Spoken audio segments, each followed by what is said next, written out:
بخاری شریف میں ایک عجب روایت ہے، انوکھا اس کا طرز ہے اور سمجھنے لائق ہے۔ حضرت ابو درداء رضی اللہ تعالیٰ عنہ فرماتے ہیں کہ کسی بات میں حضرت عمر فاروق رضی اللہ تعالیٰ عنہ اور سیدنا ابو بکر صدیق رضی اللہ تعالیٰ عنہ کی شکر رنجی ہو گئی، اختلاف رائے ہو گیا۔ لوگ اکٹھے رہتے ہیں تو ہو بھی جاتا ہے۔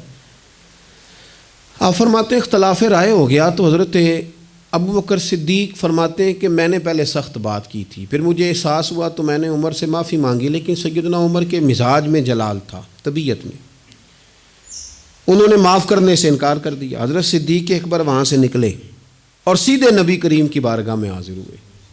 تھوڑی دیر گزری تو حضرت عمر کہتے ہیں مجھے بھی احساس ہوا کہ ارے یار، جب حضرت ابو بکر نے درگزر کا کہا تھا تو مجھے کر دینا چاہیے تھا، میں نے بات کو طول دیا۔ فرماتے ہیں میں ان کے گھر گیا تو پتہ چلا وہ تو حضور کی بارگاہ میں گئے ہوئے۔ فرماتے ہیں میں وہاں سے نکلا، نبی کریم کی بارگاہ میں حاضر ہوا۔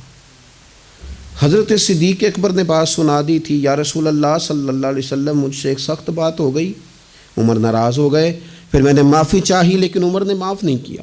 حضرت ابو درداء فرماتے ہیں جناب عمر جب حضور کی بارگاہ میں آئے تو میں نے نبی پاک کے چہرے پہ جلال دیکھا، حضرت صدیق اکبر نے بھی دیکھا، حضرت عمر نے بھی دیکھا، غضب سے ان کے خدا بچائے، جلال نظر آ رہا تھا کہ حضور شدید جلال میں ناراض ہیں۔ کہتے ہیں حضرت صدیق اکبر اٹھے، حضور کے قریب جا کے تو گھٹنوں پہ ہاتھ رکھ دیا، عرض کی یا رسول اللہ غلطی میری تھی، عمر سے میں نے معافی چاہی لیکن ان کی مرضی تھی، انہوں نے معاف نہیں کیا، حضور وہ میں بھول گیا تھا، میری غلطی تھی۔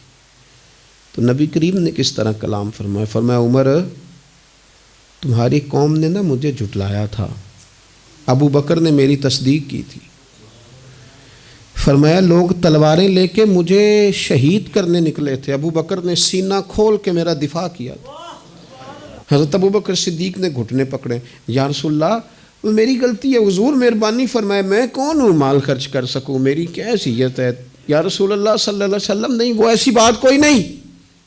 تو محبوب فرمانے لگے کیا جملے ہیں، کیا درد ہے۔ حضور نے فرمایا عمر کیا تم میری وجہ سے ابو بکر کو چھوڑ نہیں سکتے تھے؟ معنی کیا ہے کہ اگر بات ہو بھی گئی تھی تو تم میرا جان کے، میرا محبوب جان کے، پیارا جان کے چھوڑ نہیں سکتے تھے؟ حضرت ابو درداء کہتے ہیں وہ دن اور تا دم وصال پھر کسی بندے نے حضرت صدیق اکبر کو تکلیف نہیں دی، ایذا نہیں دی۔ نبی کریم علیہ السلام کے وہ جملے کہ میری وجہ سے، کیا میرے صدیق کو چھوڑ نہیں سکتے تھے میری وجہ سے؟